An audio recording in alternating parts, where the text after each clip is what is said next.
Hey YouTube, this is Firewizard23, time for another Transformers episode. Today's episode 14, the countdown to extinction. Let's get started.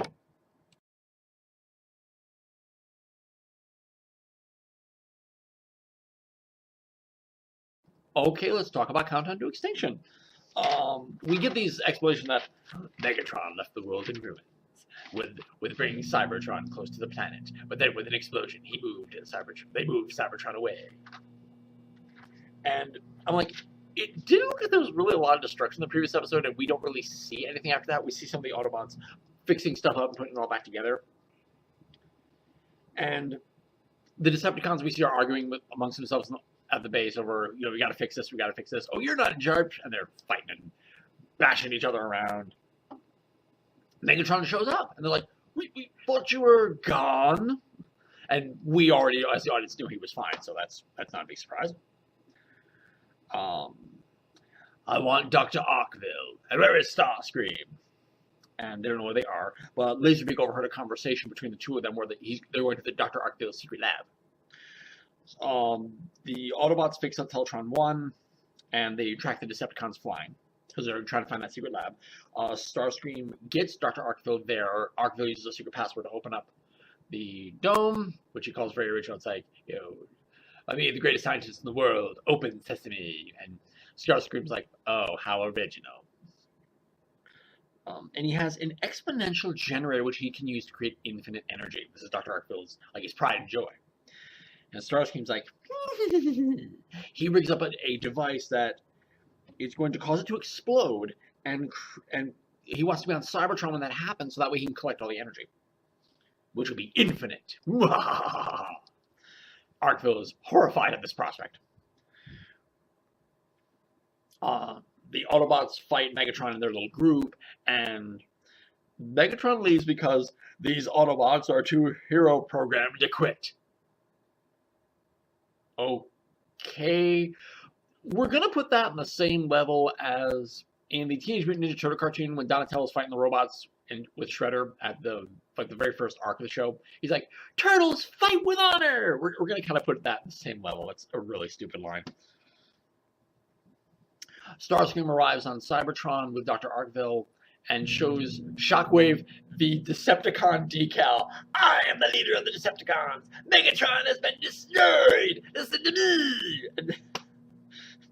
Because Shockwave is very loyal to Megatron, and Megatron ordered him to contact him, and he just can't.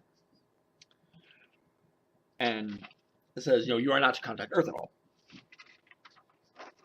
Dr. Arkville tries to stop Starscream, but they program the consoles where he can't do it because he's not a Decepticon, and they have to take him for repairs. Megatron cleverly traps the Autobots in quicksand to the sink. And I forget the word, I think they said nitrous oxide. He asks, Megatron leaves Laserbeak and says, when they're all buried under the sand, come back. And they said, oh, Optimus turns to one of the Autobots and is like, do you have some nitrous oxide you can fire into this quicksand? Which instantly solidifies it. It's like, okay, that danger was resolved rather quickly. And then they managed to knock out Laserbeak, and they hear the message between Starscream and Arkville. I'm like, oh! So they follow. Megatron gets to Dr. Arkville's lab while they're listening to this, and he doesn't realize what Starscream set up. And then he hears, the Autobots are here! Impossible! They were doomed! You've never watched a cartoon, have you? The good guys usually get through a couple scrapes every episode. Okay, they're going to be fine. What about Dr. Arkville has been robotized? He's like a cyborg now. He's all freaked out. Optimus Prime finds the generator. And Megatron aims at him, but Optimus is like, you're not stupid. You shoot this thing, we'll both be blown up. And I know you value it. So they're at a showdown moment. Shockwave finally contacts Megatron, probably because he's more loyal to Megatron. Obviously, Megatron can't be gone. He's absolutely convinced he has to still be there, against Starscream's orders, and lets him know what the hell Arkville was and Starscream are up to. He's like, it's like a detonator. And Megatron finds out just as it was about to go off. Situation normal. Stop. Shockwave, everything's fine.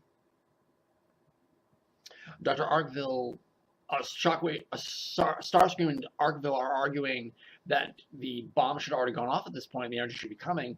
Arkville convinces Starscream, well, why don't you go check? You're the only one who knows how the detonator works. And so Starscream leaves to go to Earth to check on the detonator. Megatron and Optimus Prime, they're fighting over the generator. It's getting on. He's got the physical embodiment. It's getting dangerous. It actually digs into Megatron's hull, and they get outside, realizing it's going into an unstable mode. And Megatron and Optimus actually come to an agreement on something. And Megatron's like, "We don't have time. Hold this while I transform." He turns to a gun. Load me and fire. And he wanted to get Starscream, and I don't think we didn't get any indication that he knew that Starscream was coming at that moment. But the generator energy that he fired hit Starscream as he was coming into Earth. And it crash landed, and Megatron met him. Hello, Starscream. Megatron, you're functional. It just grabs him. And then in the episode, the Autobots kind of laughing at what Starscream is going to have happen to him via Megatron. So, a pretty decent follow-up to what happened in the previous episodes with the Ultimate Doom. We didn't see any of the humans in this episode, either Spike or Sparkle. You see how they're doing. But, an 8. This is Firewizard23. Take care and bye-bye for now, where we will go into the next episode entitled A Plague of Insecticons? Insecticons. Take care and bye-bye for now, everybody.